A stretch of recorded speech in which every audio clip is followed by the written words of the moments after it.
to come together to share ideas on what needs to be done.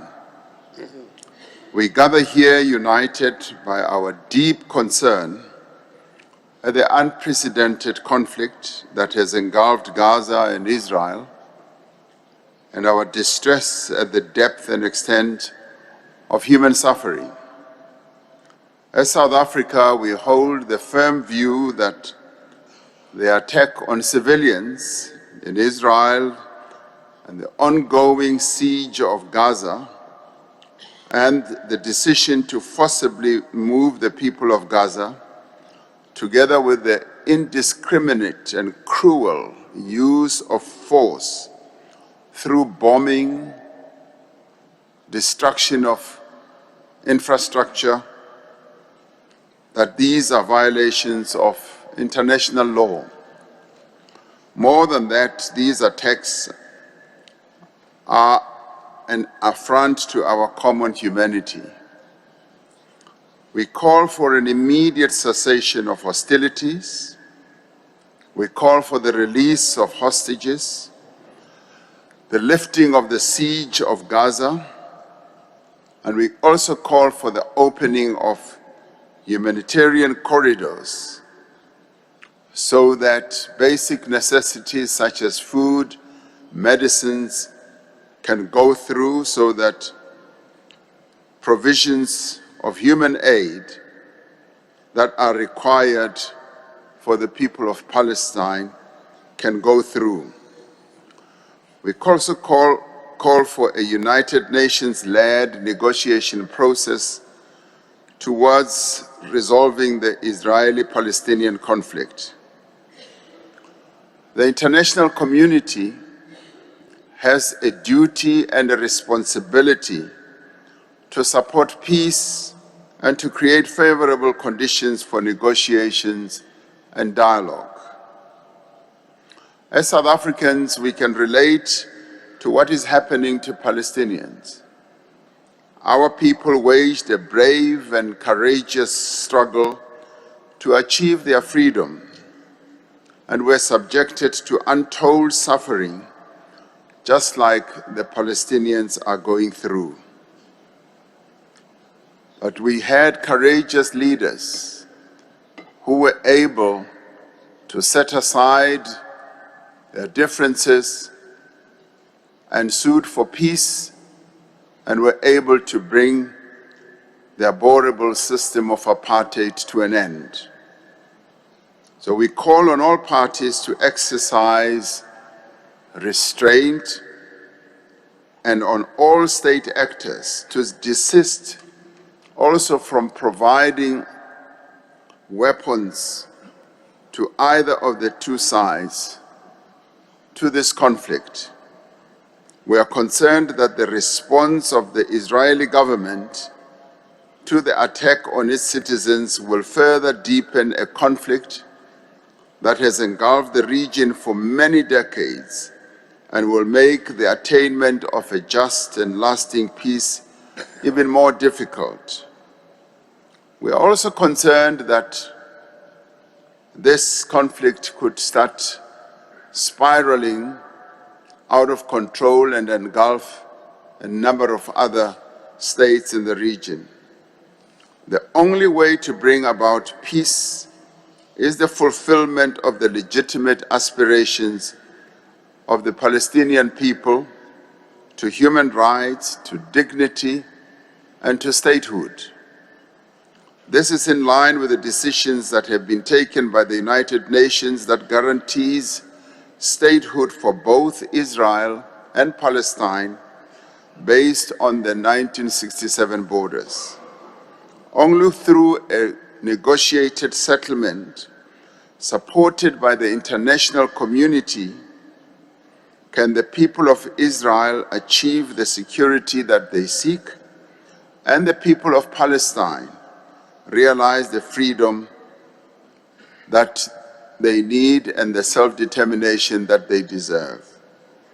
As the international community, we must call for a ceasefire to find a sustainable solution to this conflict and stand on the side of peace and justice and human rights, and end the human suffering that continues to unfold in Gaza right now. I thank you.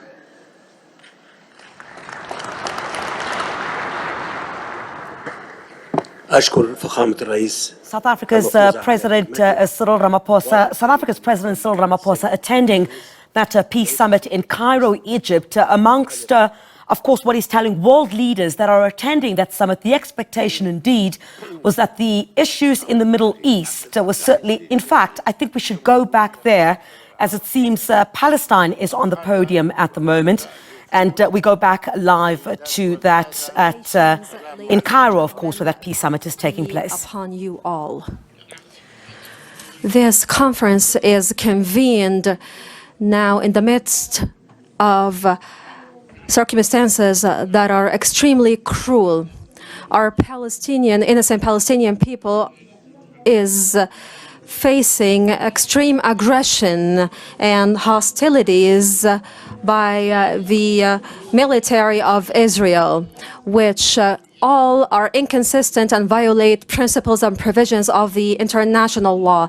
They target without discrimination institutions, hospitals, schools, and centers for hosting surviving civilians that have survived the bombing of their houses. We warn of the danger of displacement of our civilians from their houses, or their displacement from the West Bank or from Jerusalem. We will never accept this forcible displacement and will stand tall on our land despite the pivotal challenges. From day one, we have asked for the stopping of this barbarous aggression right away and to open up humanitarian corridors to allow humanitarian and relief aid to get into the Gaza Strip. But of course, the government of Israel didn't allow that. And as well, we warn of the continuation of the assault and aggression of the Israeli military in Jerusalem and the West Bank, and the aggression of extremist groups on Christian and Muslim holy institutions.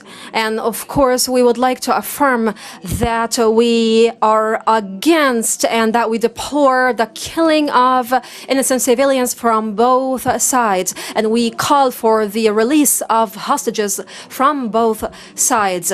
We as well call for endorsing legitimate and safe approaches in order to achieve national goals. These are the strategies and the policies of the state of Palestine and the liberation movement of Palestine, the only legitimate and the only representative of the Palestinian people.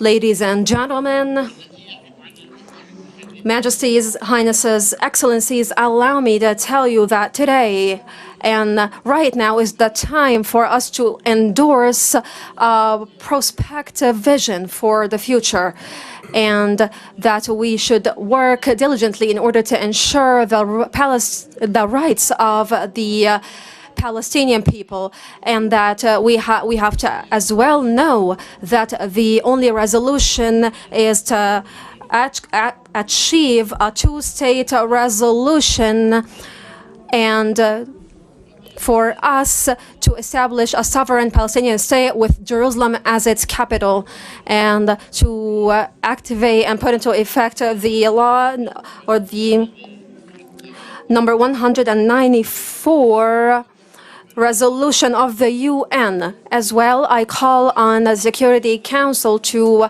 bear its responsibilities in protecting the Palestinian people and to grant Palestine its complete membership in the Security Council, and to acknowledge Palestine as a sovereign independent state, and to move towards the peace conference as a sovereign state, for Palestine to move towards the conference as a sovereign independent state. Thank you so much, Your Excellency President Abdel Fattah el-Sisi, for hosting this summit, and I thank all parties participating in this summit for peace. And of course, I would like to wholeheartedly thank whoever extends a hand of help to our innocent people. Ladies and gentlemen, we will never depart. We will never leave our land. We will never leave our land, and we'll stand tall on our land until the end. Thank you so much.